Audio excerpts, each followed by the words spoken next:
Je vous remercie. Je vous propose en fait de passer tout de suite aux questions individuelles.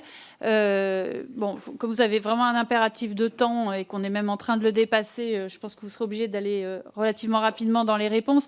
On reviendra notamment sur la question des prix de l'énergie, je n'en doute pas.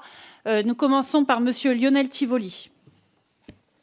Madame la présidente, monsieur le ministre, la situation de l'industrie française est catastrophique. L'actualité autour des plans sociaux dans la grande distribution, encore dans le secteur de l'automobile, n'est hélas que la face émergée de l'iceberg.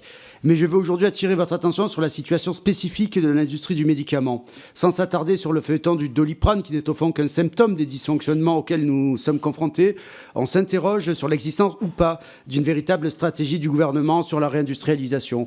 Aujourd'hui, de très nombreux médicaments sont en rupture de stock.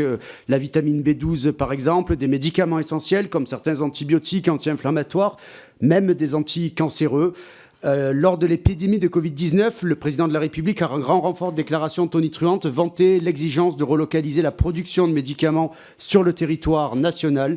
Plus de 4 ans après, quel est le bilan et quelles sont les actions que vous comptez mettre en place? Je vous remercie. Merci, Monsieur le ministre. Merci, monsieur le député. Je ne partage pas votre diagnostic sur l'idée d'une situation catastrophique. Je vous l'ai dit, en 2023, on continue à créer de l'emploi industriel en France. Au premier semestre 2024, le nombre de sites qui ouvrent ou qui s'étendent a été supérieur au nombre de sites qui ferment ou qui reculent. Donc, cette situation, elle est forcément contrastée. Je ne vois pas tout en rose, je ne vois pas tout en noir. C'est le premier point.